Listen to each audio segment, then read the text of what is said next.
আলু দিয়ে যে এত সুন্দর একটা রেসিপি বানানো যায় আপনারা না দেখলে কিন্তু বিশ্বাস করতে পারবেন না।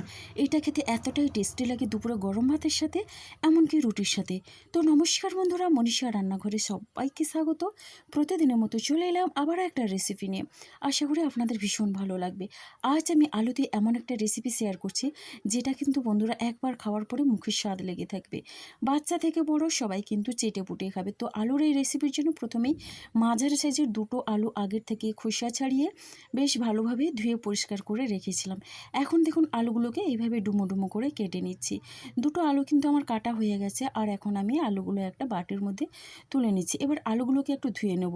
তো দেখুন বন্ধুরা, আলুগুলো ধুয়ে নিয়েছি। এবার নিয়েছি এখানে একটা মিক্সি জার। তো মিক্সি জারের মধ্যে আলুর পিসগুলো আমি দিয়ে দিলাম। আর এখন দিয়ে দিচ্ছি এখানে আদা। তো এরকম 3 টুকরো আদা দিলাম। দিয়ে দিচ্ছি কাঁচা লঙ্কা।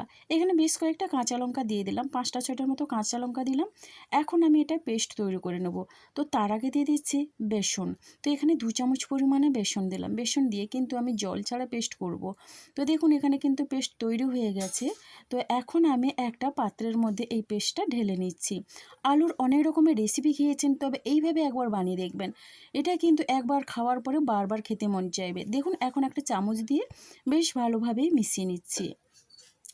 আর এখন আমি এই ব্যাটার মধ্যে দিয়ে দিচ্ছি আরও 1 চামচের মতো বেসন। যেহেতু এটা একটু পাতলা টাইপের হয়েছে, এই ব্যাটারটা কিন্তু বেশি পাতলা হবে না। তো এবারে এখানে দিয়ে দিচ্ছি পরিমাণ মতো হলুদের গুঁড়ো, দিয়ে দিচ্ছি এখানে সামান্য পরিমাণে গোটা জিরে। আর এখানে আমি দিয়ে দিচ্ছি ঝালের জন্য একটু ঝাল লঙ্কার গুঁড়ো, দিয়ে দিচ্ছি এখানে জিরের গুঁড়ো, আর দিয়ে দিচ্ছি পেঁয়াজ। এখান থেকে কিছুটা পরিমাণে আমি পেঁয়াজ কুচি দিলাম। এখন চামচ দিয়ে বেশ ভালোভাবে মিশিয়ে নিচ্ছি। এখানে কিন্তু কোনো রকমের জলের ব্যবহার হবে না, শুধুমাত্র এই যে আলুর পেস্টের একটা এক্সট্রা জল থাকে এটা দিয়ে কিন্তু ব্যাটারটা তৈরি করে নিতে হবে। তো দেখুন এইভাবে কিছু সময় ধরে মিশিয়ে নেওয়ার পরে এখানে আমি দিয়ে দিচ্ছি স্বাদ অনুসারে লবণ। আর লবণটা দিয়েও বেশ ভালোভাবে মিশিয়ে নেব।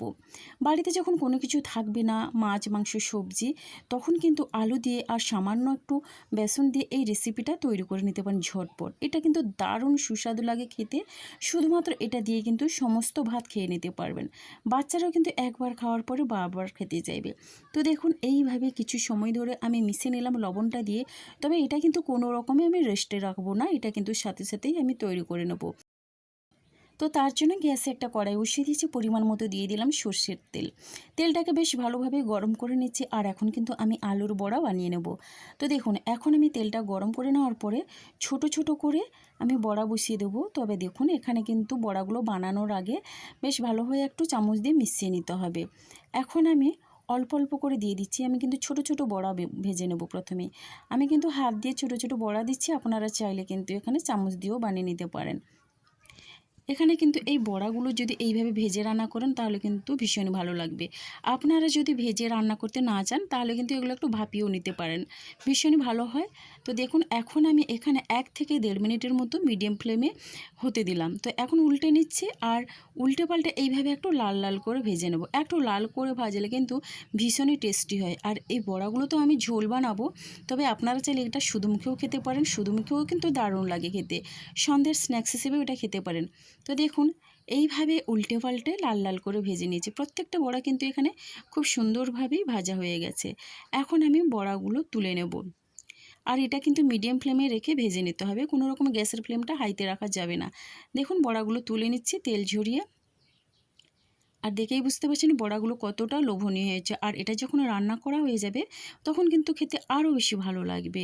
দেখুন বড়াগুলো ভেজে নিলাম। তো বাকি যে ব্যাটারটা ছিল সেগুলোও একই রকমভাবে আমি ভেজে নেব।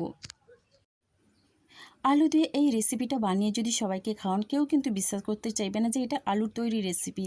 সবাই কিন্তু এই রেসিপিটা আপনার কাছ থেকে জানতে চাইবে। তো দেখুন বন্ধুরা, বাকি ব্যাটারটাও দিয়ে দিলাম। আর এটাও কিন্তু একই রকমভাবে উল্টে পাল্টে একটু লাল লাল করে ভেজে নেব। তো দেখুন এখানে কিন্তু বাকি বড়াগুলোও ভাজা হয়ে গেছে। আর এখন তো বৃষ্টির সময়, সন্ধ্যের সময় চায়ের সঙ্গে এই বড়াগুলো খেতে কিন্তু দারুণ লাগবে। তো দেখুন এখন রান্নার জন্য কড়াইয়ের মধ্যে আরও কিছুটা পরিমাণে দিয়ে দিলাম সর্ষের তেল। তেলটাকে গরম করে এখানে 2টো এলাচ আর দিয়েছি 2টো লবঙ্গ। এলাচের মুখটা ফাটিয়ে দিয়েছি তেলের মধ্যে, দিয়ে দিলাম একটা শুকনো লঙ্কা। আর এখানে দিয়ে দিয়েছি 1 চামচ পরিমাণে গোটা সাদা জিরে। এবার আমি জিরেটা দিয়ে বেশ ভালোভাবেই একটু নাড়াচাড়া করে নেব। তো এবারে এখানে দিচ্ছি দেখুন তেজপাতা। আর দেখুন তেজপাতাটা কিন্তু কাঁচা, আমার কাছে কিন্তু সেরকম শুকনো তেজপাতা নেই, তো কাঁচা তেজপাতা দিয়ে রান্না করছি। তো এখন তেজপাতাটা দিয়ে একটু মিশিয়ে নিলাম, সুন্দর একটা ভাজা ভাজা গন্ধ বেরিয়েছে। তো এই পর্যায়ে এখানে দিয়ে দিচ্ছি পেঁয়াজ কুচি, আর পেঁয়াজ কুচি দিয়ে বেশ ভালোভাবেই নাড়াচাড়া করে নিচ্ছি।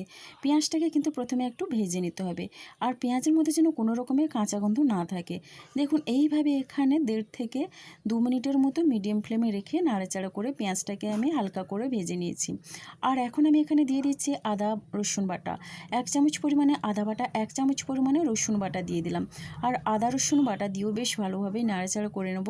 এখানে কিন্তু যেন কোনোভাবে মশলার কাঁচা গন্ধটা না থাকে। দেখুন এখানে কিছু সময় ধরে নাড়াচাড়া করে নিয়ে দিয়ে দিচ্ছি একটা মাঝার সাইজের টমেটো কুচি, আর টমেটো কুচি দিয়েও বেশ ভালোভাবেই নাড়াচাড়া করে মিশিয়ে নেব।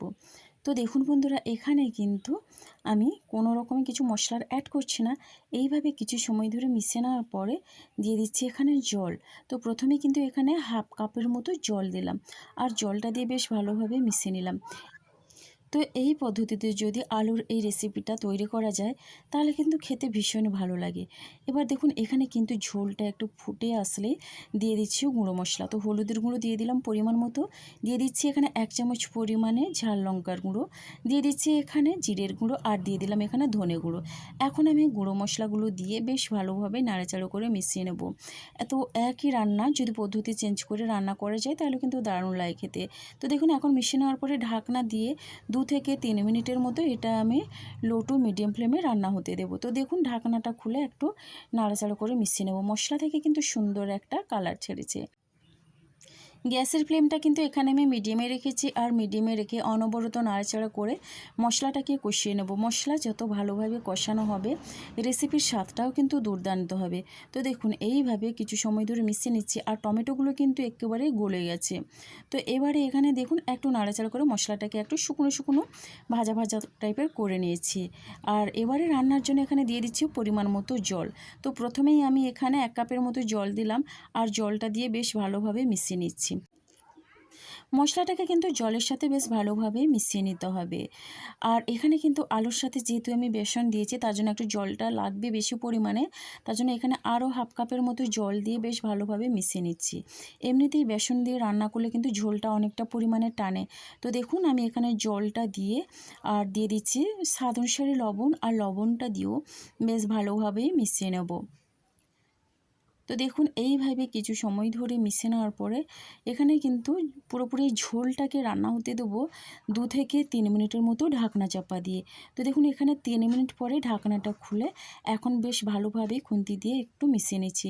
ঝোলটা থেকে কিন্তু খুব সুন্দর একটা কালার ছেড়েছে। এখানে একটা কথা বলে রাখি, আমি এখানে সরষের তেল দিয়ে রান্না করছি, আপনারা চাইলে কিন্তু সাদা তেল দিয়েও রান্না করে নিতে পারেন। এবারে এখানে দিয়ে দিচ্ছি ভেজে রাখা বড়াগুলো, আর বড়াগুলো দিয়ে আলতো করে মিশিয়ে নিতে হবে। বড়াগুলো যেহেতু অনেকটা নরম, যাতে কোনো রকমে ভেঙে না যায়। বড়া দিয়ে কিন্তু বেশি সময় ধরে রান্না করার দরকার নেই।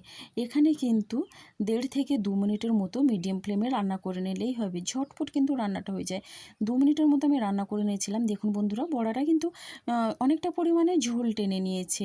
আলতোভাবে একটু নাড়াচাড়া করে নিচ্ছি। তবে হ্যাঁ, বড়াগুলো যাতে না ভাঙে সেদিকে খেয়াল রাখতে হবে। এবার নামানোর আগে এখানে আমি দিয়ে দিচ্ছি 3টে কাঁচা লঙ্কা চেরা, আর কাঁচা লঙ্কার ফ্লেভারটা কিন্তু দারুণ লাগে। আর এখন আমি এখানে দিয়ে দিচ্ছি ধনেপাতা কুচি, খুবই সামান্য পরিমাণে ধনেপাতা কুচি দিয়ে দিলাম গরম মশলা গুঁড়ো, আর গরম মশলা গুঁড়ো দিয়ে একটু মিশিয়ে নেবে জাস্ট হালকা করে।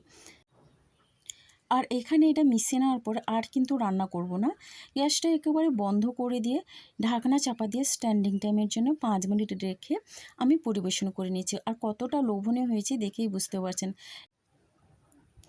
এই রকম রেসিপি থাকলে কিন্তু গরম ভাতের সাথে আর কিন্তু কোনো কিছুর প্রয়োজন হয় না। এটা দিয়েই কিন্তু সমস্ত ভাত খেয়ে নেওয়া যায়। তো বন্ধুরা, আজকের এই রেসিপিটা ভালো লাগলে অবশ্যই লাইক, কমেন্ট, শেয়ার এবং সাবস্ক্রাইব করে আমার পাশে থাকবেন। আর হ্যাঁ, মিষ্টি একটা কমেন্ট করবেন। আপনাদের একটা মিষ্টি কমেন্ট কিন্তু আমাকে অনেকটা উৎসাহ দেয় নতুন নতুন রেসিপি বানানোর জন্যে। তাহলে বন্ধুরা, আজকের রেসিপিটা আমার এই পর্যন্ত। আর আগামীকাল আসবো আবারও একটা নতুন রেসিপি নিয়ে। আপনারা সবাই সুস্থ থাকুন, ভালো থাকুন। অসংখ্য ধন্যবাদ, আর অনেক অনেক ভালোবাসা রইল আমার সোনা বন্ধুদের জন্যে। তাহলে বন্ধুরা, আজকের মতো সবাইকে টাটা।